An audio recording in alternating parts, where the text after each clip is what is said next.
single-player games.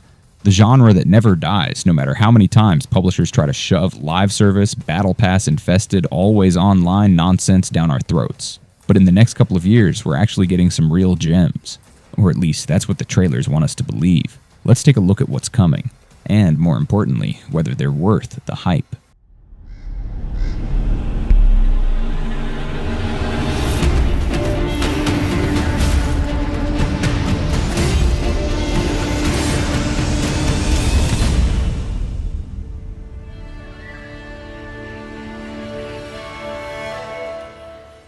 From the minds behind The Witcher 3 comes The Blood of Dawnwalker, a gothic fantasy RPG set in the 14th century Carpathian Mountains.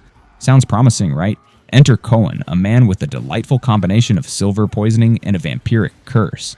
Because one supernatural affliction just isn't enough. He has 30 days to save his sister, Lunka, from the iron grip of the vampire lord Brentsis, who enforces a charming little policy called the blood tax. Moral dilemmas, political intrigue, and grotesque creatures await. But the real question is, can this game escape the shadow of The Witcher 3, or will it just be Geralt, but make it spooky? Lunka!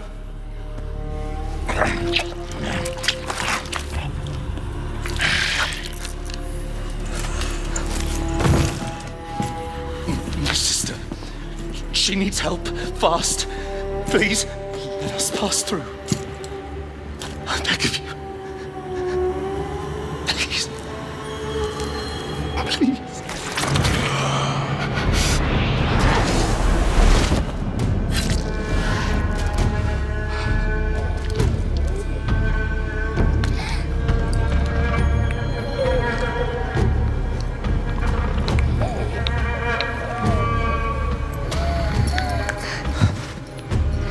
I don't know. How? I am life. I am death. I am everything in between. I have been watching your little valley. Pestilence, famine, killing, blood spilled carelessly like water. Things will be different now.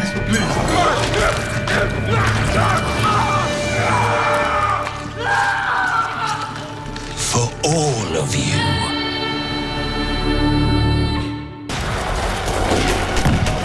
I swear my loyalty. This is a family. Mafia games have always been about honor, betrayal, and men in fancy suits pointing guns at each other. But this time, we're going back, way back, to 1900s Sicily before mobsters had Tommy guns and jazz soundtracks. Meet Enzo Favara, a man whose childhood was spent in sulfur mines, because apparently life wasn't miserable enough, now trying to climb the ranks of the Cosa Nostra. Expect vendettas, brutal street justice, and actual horse chases. But let's be honest, will this be a gripping historical crime epic, or just Mafia 3 with a sepia filter?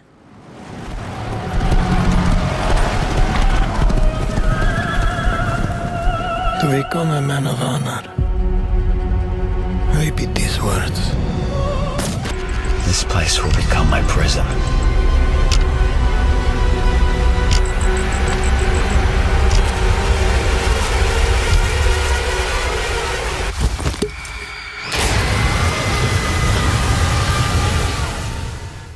Here's one for the horror fans. Total chaos drops you into the ruins of Fort Oasis, an abandoned mining town where reality itself is crumbling. You follow a mysterious radio signal deep into the mines because apparently horror protagonists have never seen a single horror movie. With limited supplies, makeshift weapons, and creatures that don't just chase you but actually hunt you. This game isn't here to hold your hand. Fun fact, this started as a total conversion mod, which begs the question, if a mod can be this terrifying, what's the full game gonna do to our sanity?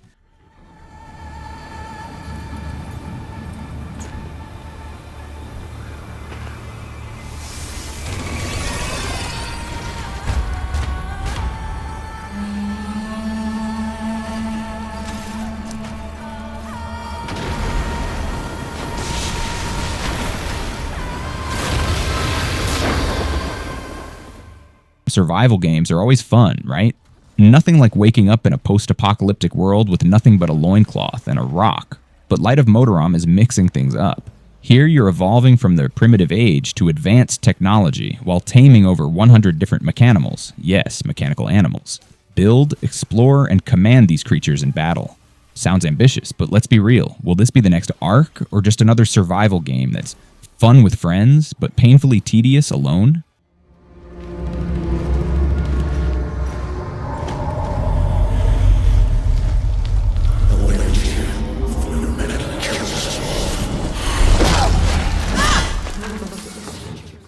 The Witcher 4 is happening. Yes, you heard that right. But before you start sharpening your silver sword, there's a catch. Geralt's out and Ciri is in. CD Projekt Red promises a fresh entry point for newcomers and a thrilling continuation for longtime fans.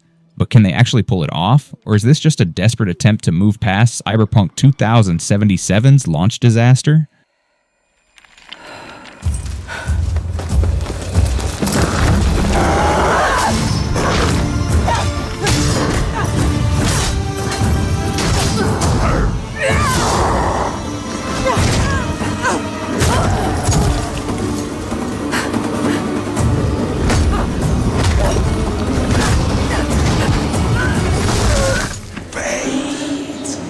Cannot be changed.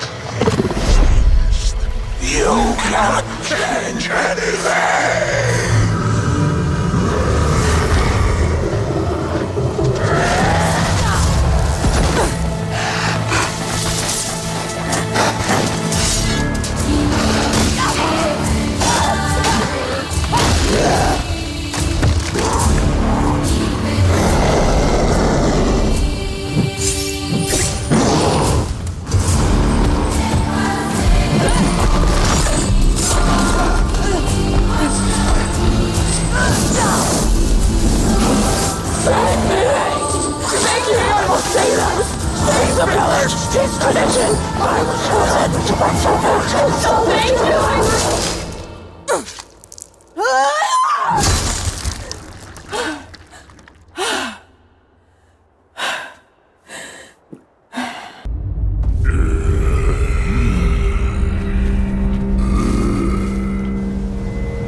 Let's see your best then. A samurai, a mystical gauntlet, and a horde of demonic Genma. If that doesn't scream classic Capcom, I don't know what does. Onimush Way of the Sword drags you into a twisted Edo-era Kyoto where every battle could be your last. The question is, can this game recapture the magic of the original Onimusha series, or is this just another nostalgia cash grab? Not good.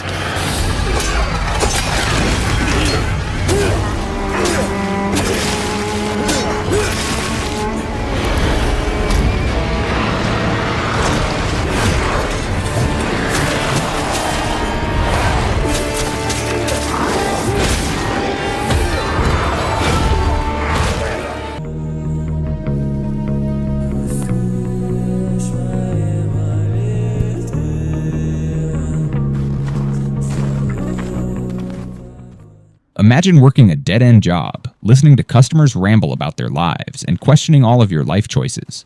Sounds fun, right? That's I Have No Change, a deeply introspective first-person narrative game about Matvey, a Russian kiosk worker caught between realism and surrealism. Expect a mix of platforming, puzzles, and visual novel elements, plus an existential crisis or two.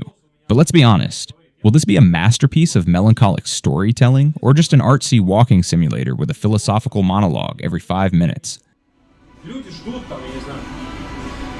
Меня унисон и вот опять. Кто еще додумался до такого? В 9 утра на пересменку закрываться. Люди в это время на работу, по делам едут, я не знаю. А вы закрываетесь. Вот такого люди можно вообще не работать, я не знаю. На жопе ровно сидите, все. Чего вы тут сидите-то будете? Люди-то ничего вам не кушать принесут.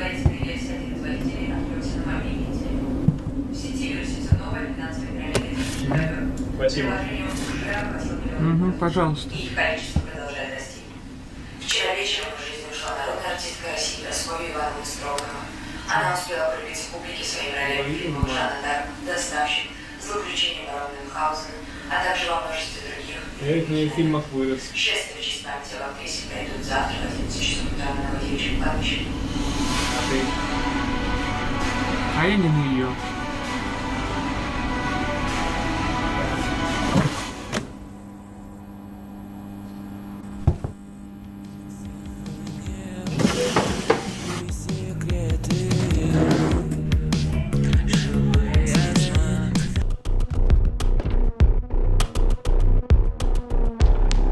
Oi, Swaddy, feeling nervous? She came right through the barracks. Walked right through the front door like she were one of us. If Half-Life and Condemned had a love child, it would probably look like Deficit, a brutal first-person action game set inside Hadrian's Wall, a secret research facility where something has gone very, very wrong. You play as a thief trying to steal the interpolator, whatever that is, choosing between stealth, sabotage, or good old-fashioned brick-to-the-face combat. No release date yet, but hey, at least it's not another generic roguelike deck builder.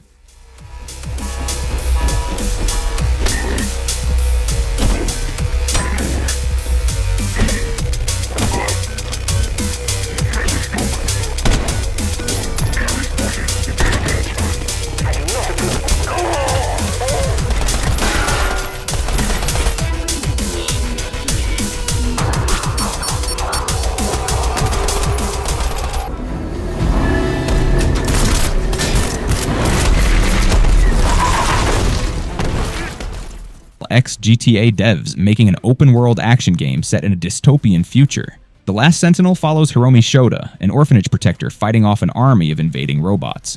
The game promises deep themes of paranoia and self-destruction, because nothing says fun like existential dread. With Tencent's Lightspeed LA at the helm, we have to ask, will this be a groundbreaking cyberpunk adventure, or just another futuristic shooter with a forgettable story?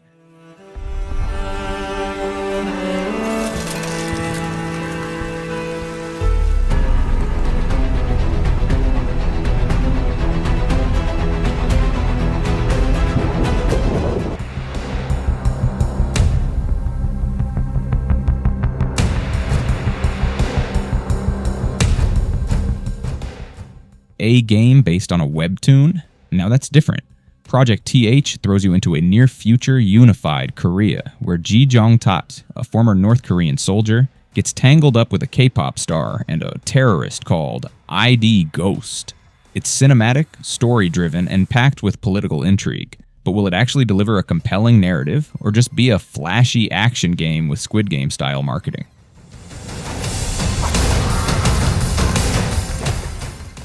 With so many single-player games coming, the big question is, will these actually be great, or are we in for another cycle of overhyped trailers and disappointing releases?